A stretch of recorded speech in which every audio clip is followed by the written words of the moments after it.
और वहीं कांग्रेस द्वारा मीनाक्षी नटराजन को राज्यसभा उम्मीदवार बनाए जाने के बाद पार्टी के भीतर अब सवाल उठने लगे। हुजूर विधानसभा सीट से कांग्रेस के 2 बार प्रत्याशी रह चुके नरेश ज्ञानचंदानी ने उम्मीदवार चयन पर आपत्ति जताई।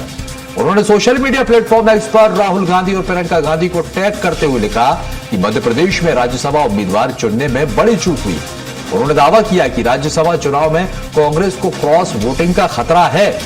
ज्ञानचंदानी ने यह भी कहा कि यदि दिग्विजय सिंह को दोबारा उम्मीदवार बनाया जाता तो सीट सुरक्षित रहती।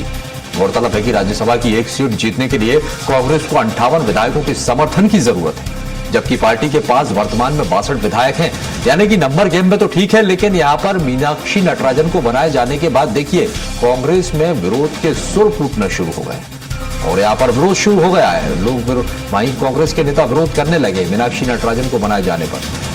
उनका यह कहना है कि अगर दिग्विजय सिंह को एक बार फिर वापस भेजा जाता तो सीट शायद सुरक्षित रहती, लेकिन यहां पर अब नुकसान उठाना पड़ेगा कांग्रेस को, खामियाजा हो सकता है, यह कहना है। हुजूर सीट से 2 बार प्रत्याशी रहे ज्ञानचंदानी।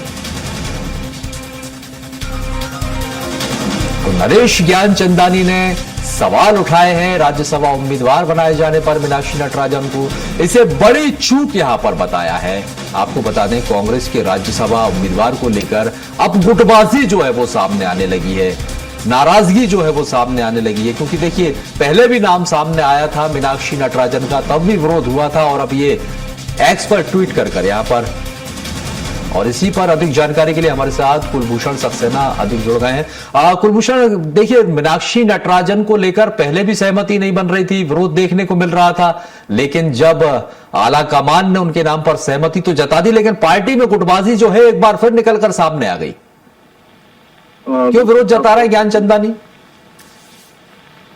हाँ बिल्कुल, साफ तौर पे कह सकते हैं कि यहाँ पे कांग्रेस में गुटबाजी जो है साफ तौर पे नजर आ रही है। कहीं ना कहीं अपने ही आला कमान के फैसले को गलत साबित करती हुई कांग्रेस नजर आ रही है। कांग्रेस के नेताओं ने मीनाक्षी नटराजन के नाम पर असहमति जताई है और 2 बार के विधायक प्रत्याशी नरेश ज्ञानचंदानी, जो कि दिग्विजय सिंह के खास माने जाते हैं, उन्होंने दिग्विजय सिंह को राज्यसभा पहुंचाने की बात कही है। इसके साथ ही क्रॉस वोटिंग का भी खतरा बताया है।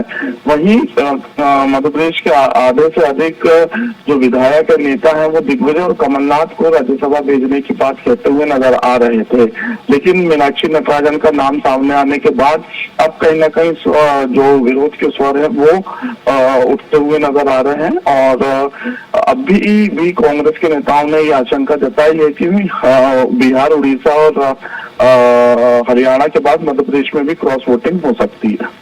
यही मुश्किल है कांग्रेस के साथ। देखिए यहां पर उम्मीदवार के नाम का ऐलान आला कमान करता है, लेकिन नीचे के नेताओं में सहमति नहीं बन पाती।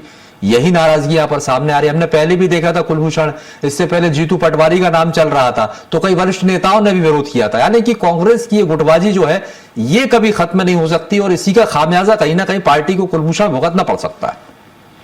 बिल्कुल, क्योंकि 2003 से 2018 और 2020 से 2026 यही कारण रहा है कि कांग्रेस अभी तक सत्ता में नहीं आई है।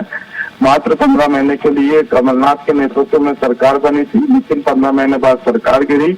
जब तक गुटबाजी कांग्रेस में समाप्त नहीं होगी तब तक ऐसी स्थिति जो है मध्य प्रदेश में कांग्रेस की बनती ही नजर आएगी। चलिए, शुक्रिया जानकारी साझा करने के लिए। तो देखिए बड़ी खबर है और कांग्रेस में उम्मीदवार बनाए जाने के बाद, मीनाक्षी नटराजन को उम्मीदवार बनाए जाने के बाद विरोध के सुर उठने शुरू हो गए।